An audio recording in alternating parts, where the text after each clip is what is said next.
미국에 갔다 오셨죠? 네, 지난주에 다녀왔습니다. 근데 지난달 1월 27일 트럼프 대통령이 한국 국회에 대해서 입법이 지연된다고 이렇게 지적이랄까를 하면서 상호관세를 15%에서 25%로 인상한다고 SNS에 올렸어요. 그래가지고 큰일이 났던 겁니다. 그런데 지금 우리 국회에서 여야가 합의를 해서 한 달 내에 입법을 하겠다고 천명을 했고, 그리고 또 장관, 그리고 또 산자부 장관, 그리고 통산본부장 이런 분들이 미국으로 그쪽에 가서 많이 또 설득을 하고 설명도 하고 그랬잖아요. 그런데 그런 노력에 의해서 제가 보기에는 이 관보의 문제에 대해서 당장은 관보 게재는 없을 것이다, 이런 좀 생각이 들어요. 이거에 대해서 외교부 장관은 어떻게 판단하고 있습니까? 네, 미국 정부가 정책을 발표하는 데 있어서 과거 전통적인 방법이 아닌 새로운 방법으로 이렇게 예측할 수 없는 방법으로 하고 있는 것이 현실입니다. 따라서 뭐라 지금 예단치는 어렵습니다만은 그동안 우리 말씀하신 바와 같이 그 설명들을 다 해가지고 어느 정도 우리에 대한 이해가 높아졌다고 보고 있습니다.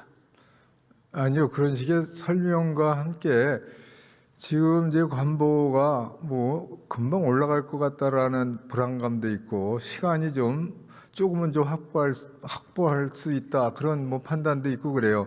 근데 외교부 장관께서 이제 출장을 갔다 와서 국민들께 그거를 좀 정확하게 좀 보고를 해야 돼요. 그래서 정확한 보고를 좀 해주시기 바랍니다.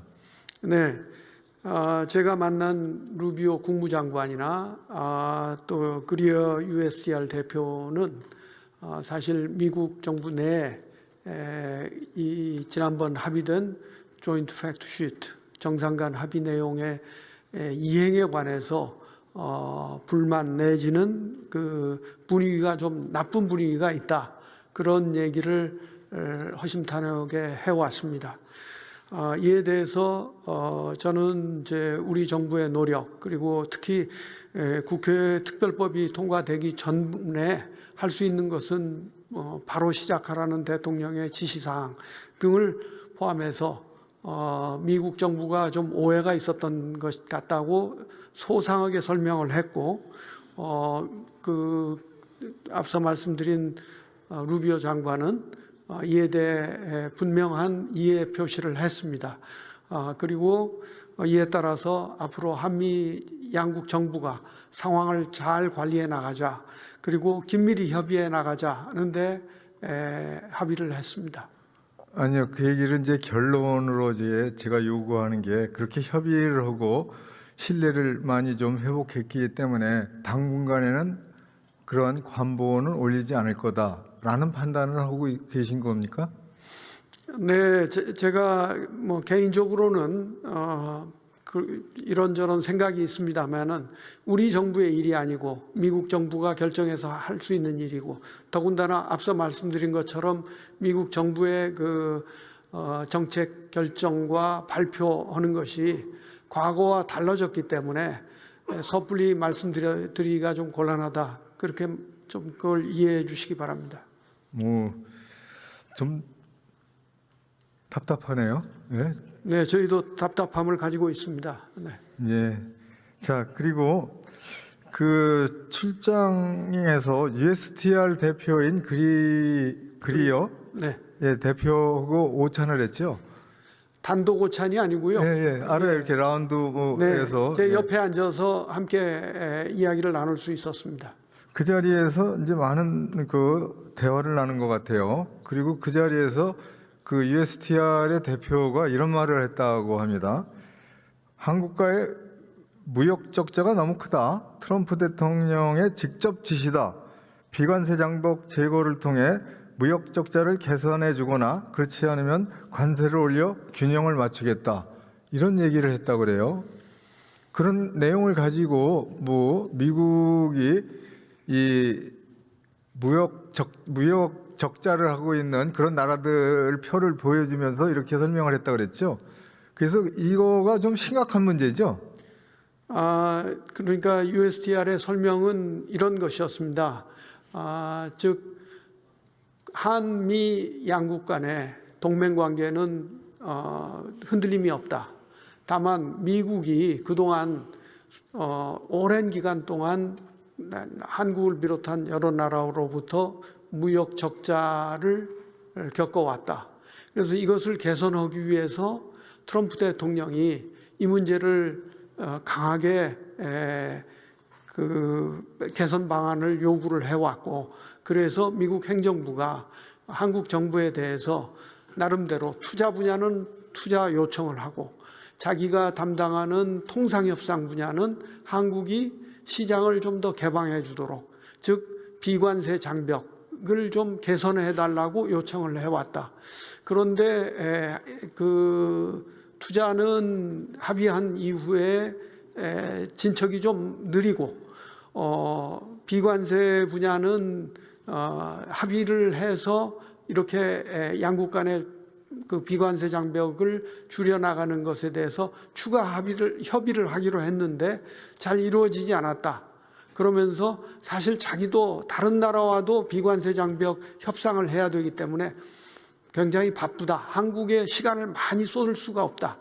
그런데 이걸 자꾸 진척이 안 되면은 방법은 뭐냐면은 그 감정 없이 그냥 관세를 좀 높여서 자기들이 그 무역 적자를 좀 개선하려고 한다. 그런 것을 이해해 주기 바란다. 그런 얘기였습니다. 그래서 저로서는 그건 대단히 잘못된 방법이다 하고 논쟁을 한참 하다가 결국은 그러니까 저한테 무슨 표를 하나 꺼내 주었습니다.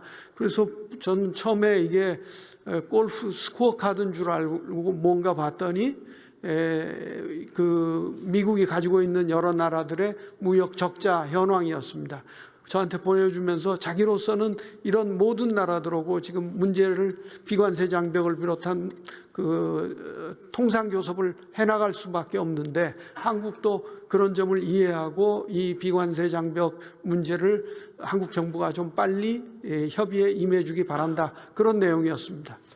그 내용은 이를테면 한미 간의 조인트 팩트 시트에서 비관세 장벽에 대한 이슈는 사실은 한미 FTA의 공동위원회에서 거기서 회의를 하는 건데 이 위원회가 아직 개최를 하지 않았기 때문에 좀 늦어진 것뿐이잖아요. 그런 얘기도 했습니다. 그런데 설명은 저한테 보여준 바와 같이 여러 많은 무역 적자국들과 저희가 협상을 해야 되기 때문에 사실은 자기도 좀 책임이 있다. 그러나 한국이 빨리 좀 응해달라. 그런 얘기였습니다. 아니 그렇게 되면 비관세 장벽에 대해서 미국 쪽에서 요구하는 거하고 우리가 준비하면서 옵션으로 다 제시를 해야 되고 그런 것들에 대해서 우리 정부에서도 대응 방안을 만들어야 되잖아요. 그거에 대해서 좀 의견을 제시해 주기 바랍니다. 네, 그것은 이미 관계부처와 외교부를 포함한 여러 관계부처가 협의를 해왔습니다. 그리고 통상교섭본부장이 USTR과 협의를 빠르게 진척하려고 하고 있습니다. 예, 그리고 다음 질의를 하겠습니다. 그리고 대통령께서 이게 대미투자법이 입법되기 전이라도 실무팀을 만들어서 준비를 하고 협상을 해라라고 특별 지시를 했다고 하는데 사실인가요? 네, 그렇습니다. 그럼 그 내용에는 투자하는 것뿐만 아니라 비관세 장벽에 대한 내기 그런 옵션도 거론하고 또 준비하라 그런 것까지 포함되어 있나요? 구체적인 그 지시에 그런 구체적인 내용이 있었던 것은 아니지만은 국무위원들 간에는 이 문제를 심각하게 받아들여야 된다는데 공감대가 형성이 되었고 빠르게 대응 준비를 해야 될 것으로 믿습니다. 자, 다음 질의입니다. 자, 2025년 11월에 이제 한미 조인트 팩트 시트를 만들 때 두 가지의 내용을 가지고 있죠. 하나는 이제 관세 관련해 가지고 통상 패키지고 또 하나는 안보 패키지 이렇게 만들어져 있습니다. 이제 안보 패키지는 핵 추진 잠수함하고 그리고 우라늄에 농축하고 재처리하는 거를 협상하는 그런 축으로 가지고 있죠. 네, 그렇습니다. 거기에 이제 조선 협력이 포함돼서 세 가지 중요한 이슈가 있습니다. 그래서 1월 9일 날 우리 정부에서는 우라늄 농축이나 재처리에 대해서는 실무팀을 가지고 많이 준비를 해놨고, 그리고 또 그 핵추진 잠수함에 대해서도 안보리에서 준비를 많이 하고 있고 그렇습니다. 그런데 2월 달에 미국의 이 안보팀, 이 협상팀이 한국에 오나요? 네, 이번에 국무장관과의 회담에서 2월 달에 그 각 부처를 망라한 팀이 오는 것에 대해서 확인을 받았습니다. 예. 그거는 뭐 진행이 계속되고 있는 거네요. 그렇습니다. 네. 그러니까 관세 협상 관련해서는 다소 문제가 생겼지만 안보 패키지에서는 계속 정상적으로 협의되고 진행되고 있다라고 판단할 수 있는 거죠. 네, 그렇습니다. 다만 이제 상황이 더 나빠진다면은 이쪽 관세나 투자 분야에서 문제가 있다면은 이게 이쪽에 영향을 줄 수 있지 않겠느냐 해서 그래서는 안 된다는 그 설명을 또 입장을 강하게 표명했고 미국으로서도 그 한국과 약속한 만큼 이 세 가지 이슈에 대해서는 빠르게 협상을 진행하자는데 다시 한번 의견을 모았습니다. 예, 마지막으로 덕담입니다. 그 장관께서 북한에 인도적 지원을 하는 것도 유엔 안보리 제재위원회에서 계속 제재를 하고 있었어요. 그거를 조금 면제를 하고 하는 거에 대해서 루비오 장관하고 협의를 하면서 해결을 했네요. 이걸 좀 간단히 경황을 설명해 주시기 바랍니다. 그리고 또 하나는 마지막 결정을 할 때 루비오가 백악관에 연락을 해서 그렇게 해서 최종적으로 결정한 건지 그런 얘기도 좀 말씀을 해 주시기 바랍니다. 네, 저 이슈는 이제 유엔 안보리의 북한 제재위원회에 계류되어 있던 것입니다. 그 계류된 것은 미국이 좀 더 들여다보겠다고 해서 진행이 안 됐던 것인데 이번 회담 계기에 저희가 이 문제를 강력하게 요청을 했고 루비오 장관은 이걸 검토할 수 있지 않겠느냐 해서 거의 그 자리에서 결정된 것처럼 됐습니다. 백악관에 특별히 문의를 할 필요는 없었던 것이 루비오 국무장관은 미 백악관의 안보실 실장을 겸하고 있습니다. 그래서 국무부 차관과 그 자리에서 협의해서 그렇게 결정을 했고 이것이 뉴욕에 있는 미국 유엔 대표부에 전달이 돼서 이미 15개국 전원 합의로 통과가 됐습니다. 이제 곧 유엔에서 발표가 있을 것입니다. 예, 이것은 의미가 있는 게 한국의 제안으로 미국이 승인을 한 그런 내용입니다. 이런 것이 북한에서 하여튼 호의적인 제스처로 시그널로 이렇게 받아주고 또 호응해 줬으면 좋겠습니다. 예, 고생하셨습니다. 네, 감사합니다. 예, 국방부 장관님 차관이시네요.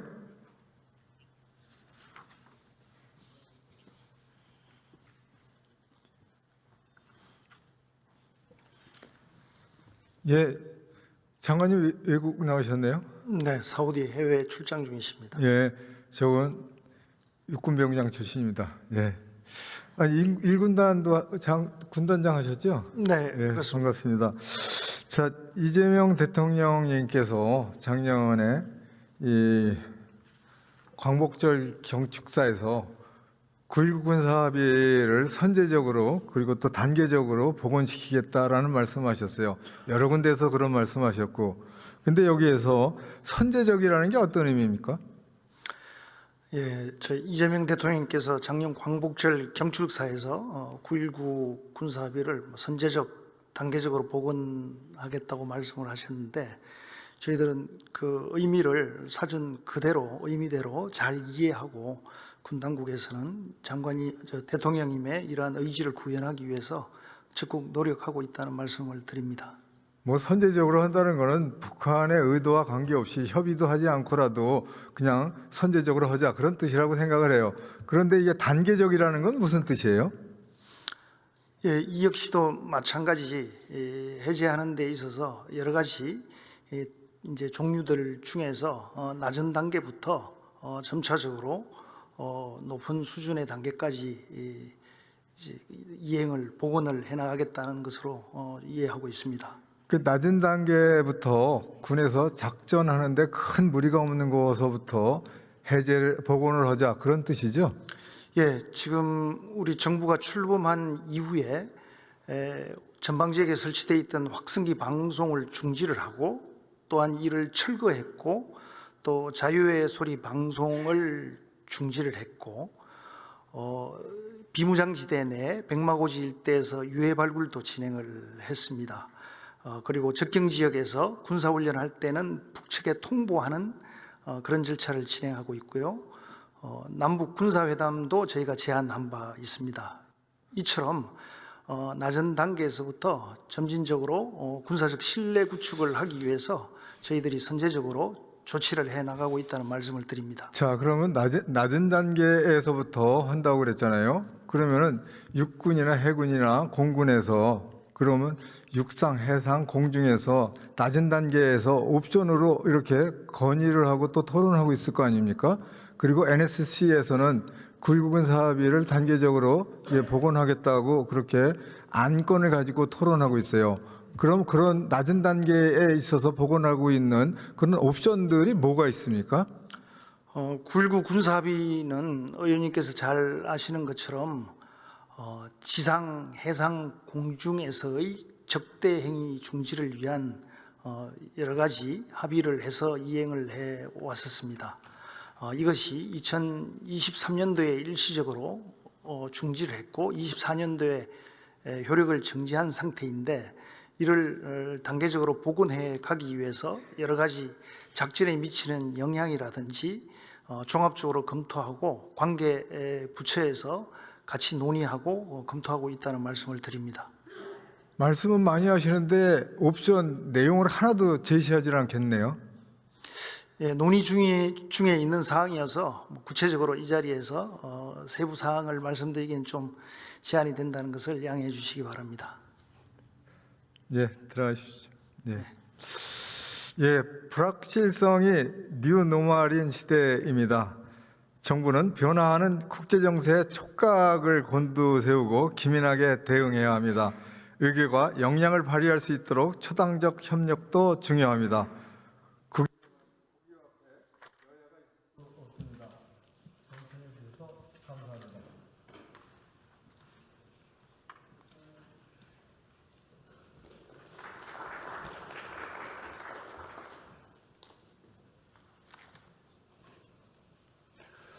네, 윤호덕 의원님 수고하셨습니다. 다음은 대구 수성갑 출신의 국민의힘 주호영 부의장 나오셔서 질문해 주시기 바랍니다.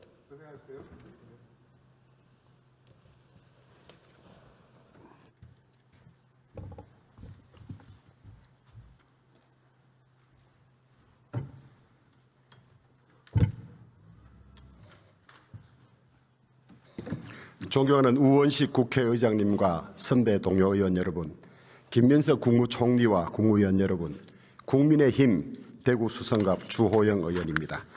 총리 나오시죠.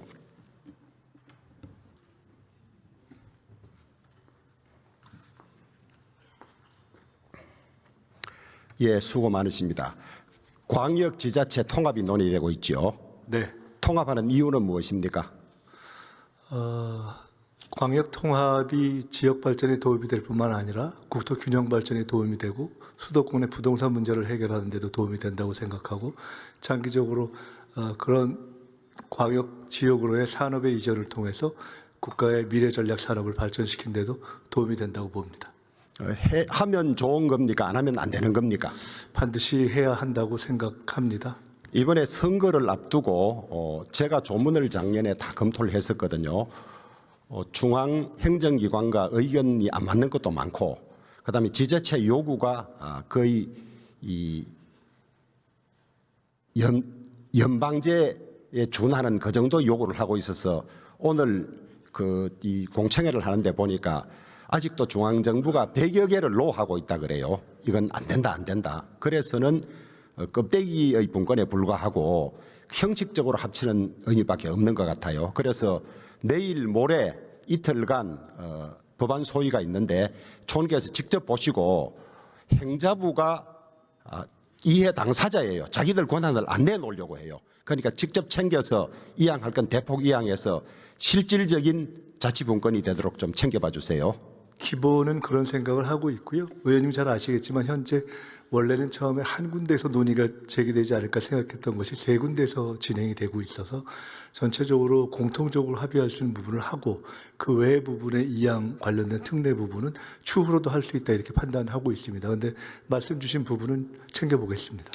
대전, 충남, 광주, 전남은 민주당이 당론 발의했어요. 대구, 경북은 당론 발의가 안 돼서 불이익을 입는 것이 아닌가 하는 우려가 있습니다. 발의를 누가 했느냐에 따라서 차이가 있습니까? 뭐 그런 것은 없습니다. 없겠죠.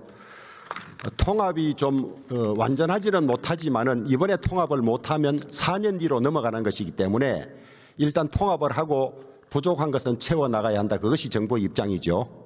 그렇습니다. 그리고 4년 후 아닌 그 중간에도 만약에 합의가 돼서 진전이 된다면 필요한 지원은 할 수 있다 이렇게 생각하고 있습니다.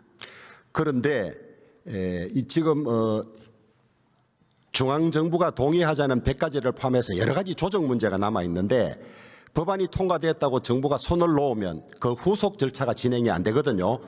그래서 국회 특위 같은 걸 만들어서 그 이후에라도 더 분권을 심화하기 위한 지방 살리기 위한 그런 조치들을 계속할 필요가 있다고 생각하는데 총리의 의견은 어떻습니까? 그것도 좋은 말씀이지만 이건 실행의 문제이기 때문에 법안이 통과된 직후에 총리 산하에 이 문제에 대한 지원위원회를 두고 의원님들도 각 지역과 의논하면서 챙겨갈 생각입니다. 국회에서 하는 것도 좋은데 국회와 함께 협의하면서 이게 당장 7월 1일부터 반려해야 되는 문제 아닙니까? 그런 부분들을 챙겨가겠습니다.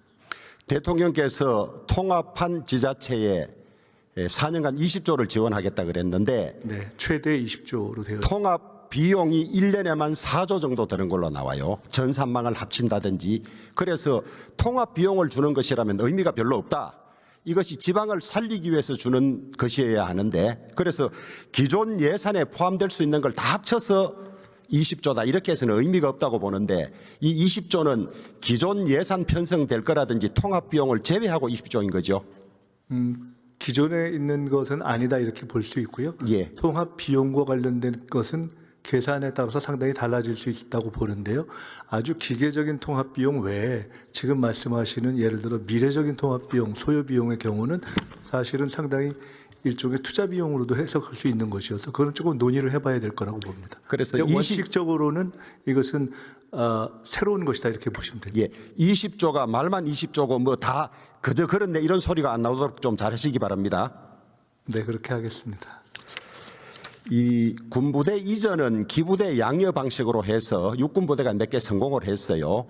대략 1조 5천억 정도 들기 때문에 광역단체가 부담할 형편이 됩니다. 전투비행단은 12조의 이자 비용을 합치면 20조쯤 되기 때문에 기존 기부대 양여 방식으로는 불가능하다는 것이 증명이 됐어요.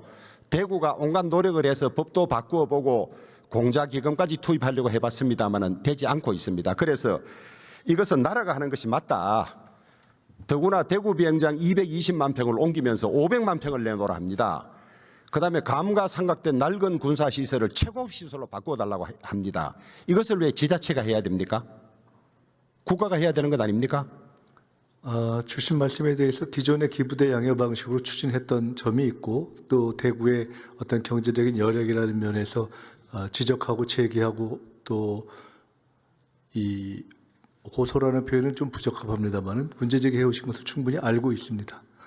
총리께서도 군공항 이전은 큰 틀에서 국가의 책무라고 하셨고 대통령께서도 정책적 결단과 재정 여력의 문제지만은 국가가 하는 것이 맞다고 말씀하셨어요. 마냥 시간이 흐르지 않도록 총리께서 어떻게 구체적으로 실행할 것인지를 답을 가까운 시간 안에 내주시기 바랍니다. 네, 만약에 대구 경북 지역의 광역 통합이 진행되고 광역 통합 단체장이 선출되고 이후에 진행이 된다면 함께 더 긴한 논의를 할 수 있을 것이라고 봅니다. 최근 일본